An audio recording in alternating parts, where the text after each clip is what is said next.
तो दोस्तों, मैं आपको एक्सप्लेन करने जा रहा हूँ National Treasure Edge of History के सीज़न फर्स्ट के एपिसोड 2 को। अगर आपने एपिसोड 1 नहीं देखा है तो आप डिस्क्रिप्शन में जाकर देख सकते हैं। जैसा कि हमने एपिसोड 1 में देखा था कि जैस क्लू को सॉल्व करके रेलिक को हासिल कर लेती है, पर बिली ऑरेन को किडनैप करके जैस से रेलिक के बदले ऑरेन को एक्सचेंज करने की बात करती है। अब एपिसोड 2 की शुरुआत में हम देखते हैं कि बिली ऑरेन को एक्सचेंज करने जैस से 1 घंटे में शॉप में मिलने की बात कर लेती है। बिली जैस से पुलिस के पास जाने के लिए मना करती है, पर जैस FBI के पास जाती है। वहाँ जैस को एजेंट रॉस मिलती है। वो एजेंट को कंप्लेन करती है कि उसके दोस्त ऑरेन को किसी बिली नाम की महिला ने किडनैप कर लिया है और वो इस रेलिक के बदले उसे छोड़ेगी ऐसा कह रही है। यह रेलिक हमें एजेंट पीटर सडस्की के क्लू से मिला है और पीटर सडस्की की मौत हो गई है, जिसमें मुझे ये मर्डर लग रहा है। पर एजेंट रॉस का ये पहला दिन होने के कारण उन्हें लगता है कि कोई ऑफिसर उनके साथ प्रैंक कर रहा है, पर वो रिपोर्ट को रजिस्टर करने के लिए बोलती हैं। जैस को लगता है कि एजेंट रॉस को उनकी बात पर विश्वास नहीं है, इसलिए वह उनकी मदद नहीं करेंगी। तो वो और तासा बिली से मिलने के लिए बस से निकल जाती हैं। तासा जैस को रेलिक को खोलने के लिए बोलती है। जैस रेलिक के क्लूज को इमेजिन करके उसे सॉल्व कर लेती है। उसके अंदर काफ़ी सारे निशान होते हैं। तासा उन सब की पिक्स अपने फ़ोन पर निकाल लेती है। फिर वो बिली से मिलती है और ऑरेन के बदले रेलिक को एक्सचेंज कर लेती है। जैस और तासा बिली को ऑफिसर से पकड़वाने के लिए ऑरेन को बोलती हैं, पर ऑरेन ऐसा नहीं करता और ऑरेन बताता है कि वो लोग बहुत ज़्यादा खतरनाक हैं और वह हम सबको मरवा भी सकते हैं।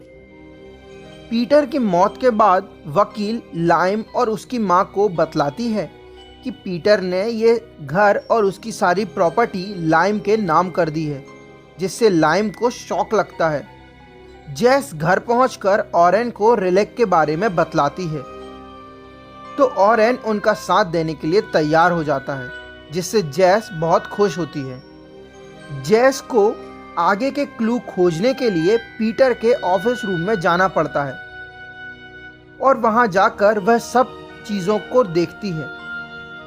फिर पीटर ने जैसे बुक्स को हिलाकर लेटर को निकाला था, वैसे ही वह भी करती है और उसे वहां पर एक रिंग मिलती है और एक बुक पढ़ने पर उसे वैसा ही निशान मिलता है जैसा उसके लॉकेट में है। पर इतने में ही वहां लाइम आ जाता है।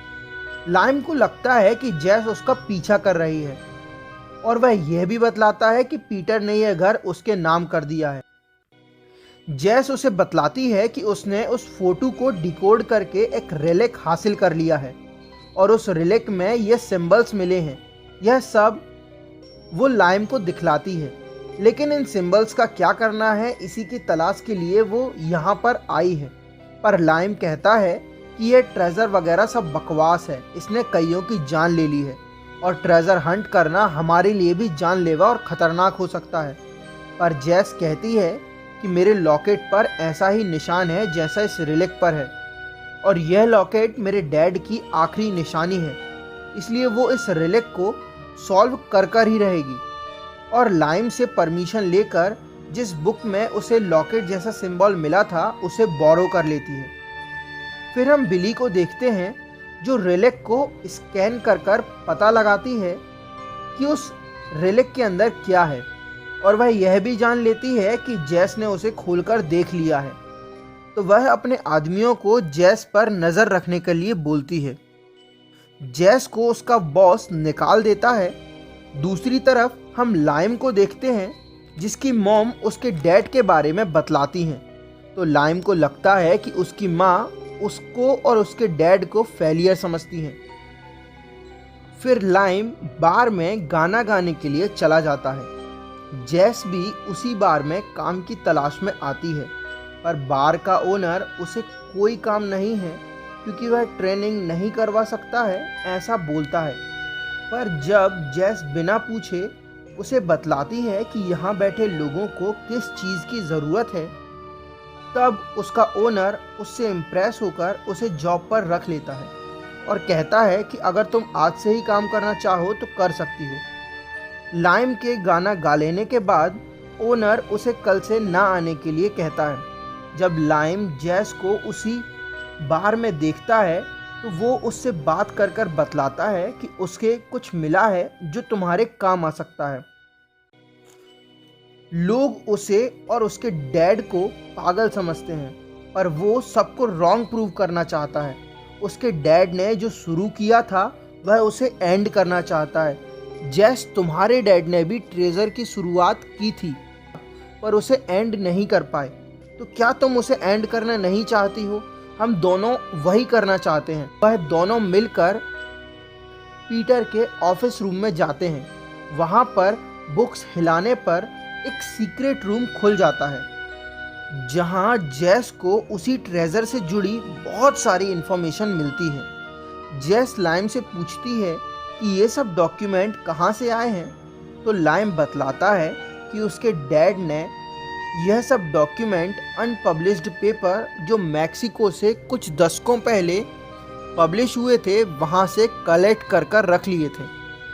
फिर वो उसे डॉक्यूमेंटेड फाइल दिखाता है और बतलाता है कि यह स्पेनिश में है और इसमें ट्रेजर से जुड़ी हुई बहुत सारी इन्फॉर्मेशन है।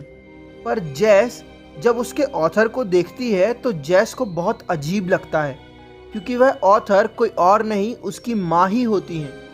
यहाँ पर एपिसोड 2 खत्म हो जाता है। अगर आपको ये समरी अच्छी लगी हो तो चैनल को सब्सक्राइब करना ना भूलें। नेक्स्ट एपिसोड देखने के लिए ऊपर वाली वीडियो को क्लिक करें।